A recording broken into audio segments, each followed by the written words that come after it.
Hello, and welcome to part one of a two-part podcast series with Ravi Malhotra, Accenture Strategy's insurance practice lead for Australia, New Zealand, and the broader Asia-Pacific region. We're talking about the many developments that are reshaping traditional insurance business models and how insurers can respond to compete effectively. In the Accenture report, Stand on the Sidelines, or Boost Competitiveness, we examine the increasing pressure on insurance business models. Ravi, what are the new forces at work here, and why is this occurring? Well, let's first look at the why. Fundamentally, it's important to understand that change isn't a 21st century phenomenon. The ancient Greeks observed there's nothing permanent except change. So we always have to be open to change and be prepared to anticipate and adapt to it. Today, the forces that are disrupting the traditional insurance business models are three things. First, transformative consumer behavior. Second, advances and innovations in technology. And the third is the availability and potential associated with big data.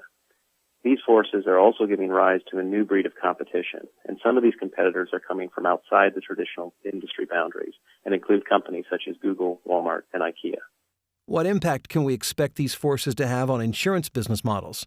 These forces likely will shape and indeed are already affecting business models in multiple ways. The advancements in technology and the evolving consumer behaviors have the potential to threaten carriers' revenue streams and margins over the next 5 to 10 years. For example, the emergence of driverless and smart cars, as well as connected homes, promises to drive down claims frequency and severity. And as the sharing economy flourishes, there will likely be fewer vehicles to insure. Taken together, these trends are likely to cause shifts in risk pools that reduce insurers' potential premium volumes. Meanwhile, with all of the technological advancements and the world becoming digitally connected, the insurance industry will also have an opportunity to develop new products and risk management services to better meet their customers' changing needs. And in addition, they have the potential for different approaches to be applied to pricing. For example, insurers can be examining the concept of personalized, usage-based risk assessment and pricing. We'll also see new insurance players with new approaches testing long-held assumptions in the industry. In turn, current players also must reevaluate their roles and capabilities, or they'll risk ceding a competitive advantage to those who address customer needs with a fresh perspective. Finally, look for insurers to redefine their relationships to bring themselves closer to their customers. They can accomplish this by developing hybrid products and services, such as risk monitoring and management. This would allow them to shift away from being largely reactive accident compensators to the role of being more proactive protection providers. What's the risk for those insurers that do nothing or react slowly in response to these industry-changing forces? They face two critical risks. One is a steady erosion of their traditional insurance business, which would pose significant challenges for insurers as they attempt to maintain, let alone improve, their current levels of revenue and margin. However, the true value at stake lies in their ability to seize opportunities created by the various forces that we've discussed. So in developing their strategies, insurers ought to weigh not only what current business they stand to lose, but also the potential business opportunities they likely will miss if they don't respond appropriately and swiftly.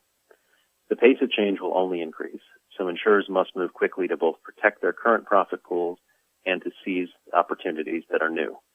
If they don't, their competitors very well could block them from becoming leaders in the evolving insurance marketplace. Interesting. What has been the industry's response to date? It's a bit of a mixed scenario. The good news is that, according to Accenture research, many insurers already anticipate the market shifts we've discussed. For example, 44% believe that new competitors from outside the industry will siphon off up to 5% of market share within the next 3 years. And 10% of insurers expect that new competitors will actually capture between 5 to 10% of market share. Meanwhile, many insurers also expect substantial premium income from digital initiatives and connected insurance products. So many insurers understand the risks and potential rewards of the forces driving change throughout the industry. What's the bad news here? Well, unfortunately, surprisingly few insurers have a game plan in place to mitigate the risk of losing business and to take advantage of the new opportunities that the industry's changing landscape presents. For example, while 75% of insurers expect that digital will have completely transformed the insurance value chain within 5 years, only 47% have implemented a digital strategy for their entire value chain. And 59% describe their digital investments as exploratory. So while there's a lot of attention on this subject and there are many significant investments being made, the focus and the intended purpose of these investments by many companies seems less clear to me.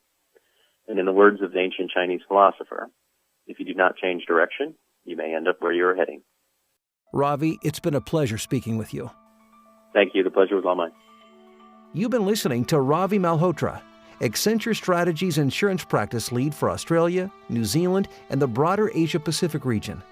In Part 2 of this podcast series, we will discuss how insurers can respond to these forces to both protect their current profit pools and take advantage of the business opportunities these forces will generate. If you'd like more information on how Accenture can help, please visit accenture.com/insurance.